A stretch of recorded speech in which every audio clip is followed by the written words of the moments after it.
ఇప్పుడు కేసీఆర్ పరిపాలన మంచిగుందా, రేవంత్ రెడ్డి పరిపాలన మంచిగుందా? రేవంత్ రెడ్డి అందరికి మంచిగా పండబెట్టి పట్టు చీరలు తెస్తుండు. ఇది ఆయన తెచ్చిన చీర అండి బిడ్డ. పట్టు చీర, కండ్ల అద్దాలు ఇప్పించిండు, సరోజంలో చూపించిండు. ఆయనంత బేకారోడు లేడు. నన్ను తిట్టేట తిట్టుర్రి, ఆడొచ్చి మాకేం చేయలేడు, ఏం చేయలేడు. అయ్యే ఇప్పుడు నాకు చేత కాదు, కన్ను కనలవాడి, నేను గుడ్డిదాన్ని, నేను ఇక మొక్కలు లేవు.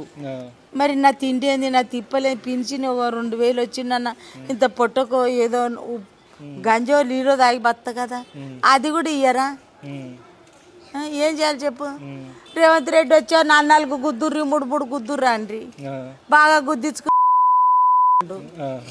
మరి ఇంకేం చేయాలి చెప్పు? ఇక ఇంకా ఏం చేయాలి నాయనా? ఇక ఏమన్నాడు ఇక ఏమంటారు కొంత జనాలు, రేవంత్ రెడ్డి దగ్గర పోతా. అంటే పోన్రి, పెద్ద అంటే మీకు ఉండొచ్చు, మాకు కాదు.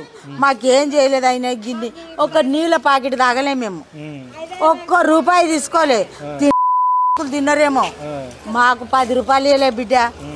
మేము ఓటు నీతి నిజాతికి వేసినాం, కానీ మమ్మల్ని నాగం చేసిండు.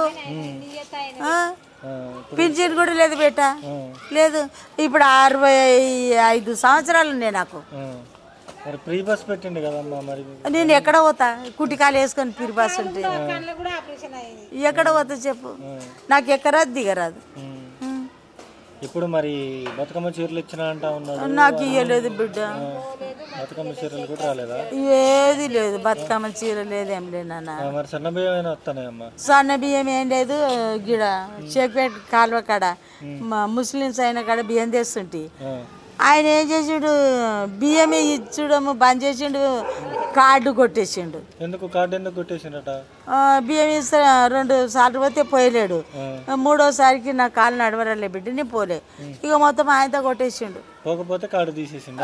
తీసేసిండు. ఇంట్లో ఉన్నాడు, ఇంట్లో ఉన్నది. ఇక నేను బియ్యమే పోయి అంటుండు.